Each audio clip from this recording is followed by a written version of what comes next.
Okay, so we're diving into a career as a crisis helpline operator. Yeah.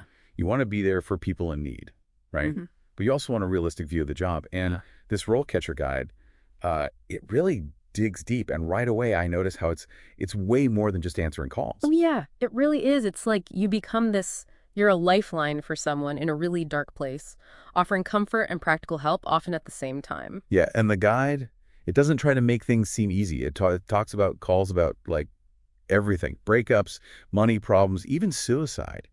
That's got to be tough emotionally. I mean, not just for the person calling, but for the operator too. Right, absolutely. And the guide uses this analogy. It's powerful. Imagine holding someone's hand across like a raging river. They're barely holding on. You're their only hope. It takes so much strength, empathy to be that anchor. And the guide, it's very honest about the risk of burnout.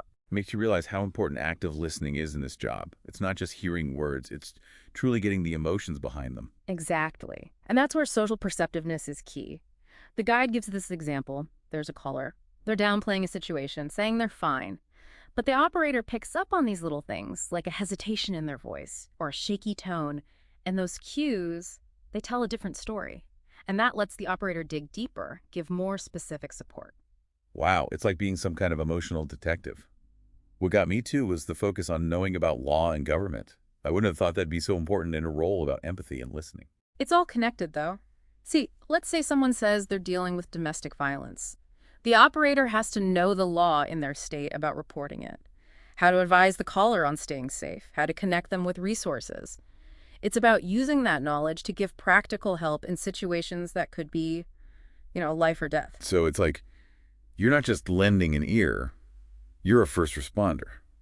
But instead of bandages, you've got knowledge. It makes that whole thing about keeping records even more serious. Oh, totally. Every conversation. It's got to be documented. And of course, keeping confidentiality in mind. But it's not just about, tracking calls. It's about having a history if the caller needs more long-term help from other services. Right. Like they might be the only one the person's talking to at that moment, but they're part of a bigger team. Exactly. And the guide even gets into like career paths. You could start as an operator, then specialize in something like substance abuse or supporting LGBTQ youth.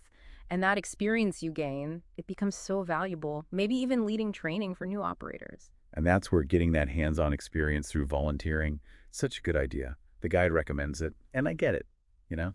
You're getting a feel for the work, seeing if you can handle the emotional side before you jump in. Yeah, like testing the waters before you dive in head first. You'll figure out if you've got the resilience to deal with the emotional weight of these calls. And the guide really stresses how important that is. For sure.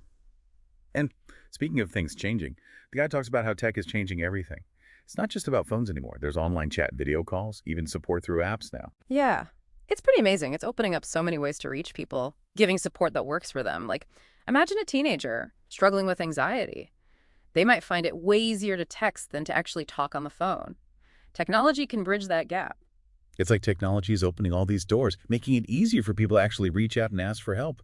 But no matter how high-tech it gets, it always comes back to that human connection, doesn't it? Absolutely.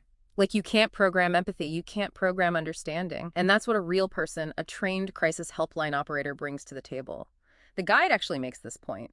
While AI can analyze all this data and spot trends, it's a human who can hear what's not being said, Wow. who can just be there, offer comfort in that moment of crisis. And that makes what the guide says about actually getting the job even more interesting. They talk about using AI to analyze those job descriptions and really tailor your application. It's like tech is helping you show off the human skills that are so important. Right. It's about using every tool you've got to highlight your strengths. Like the guide talks about how RoleCatcher can pinpoint keywords in job ads. So if they're looking for de-escalation techniques or cultural sensitivity, to really play those up in your resume and cover letter. That's so helpful. So it's not just about showing you care. It's about strategically showing your skills and experience in a way that employers get. Exactly. And it doesn't stop there. The guide even gives tips for interviews, like common questions they ask in this field. You can practice your answers. Talk about why you're passionate about this kind of work. Show you get the challenges involved. It sounds like being prepared is key. It's not just showing up. You're showing up ready to show your empathy, your knowledge, how dedicated you are to this. Exactly. And the guide reminds us, networking is huge. Going to industry events, joining online groups for crisis helpline operators. It's about finding that community, learning from people who've been there. Yeah, like finding your people, the Yeah. ones who understand the ups and downs of this career. Exactly. So as you're thinking about this path, Remember, it's not just answering calls, it's answering a calling.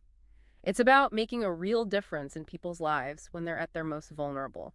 This deep dive has been really eye-opening. We've gone deep into what it takes to be a crisis helpline operator, the emotional side, the skills you need, even how tech is changing everything. The big takeaway, if you want a career where you can truly make a difference, where empathy and resilience are your strengths, this might be it. But remember, self-awareness is key. The guide says ask yourself, does being that voice of support, that beacon of hope, does that light you up inside? Are you ready for a job that needs your whole heart, not just your skills? If so, maybe this deep dive has shown you a path worth exploring.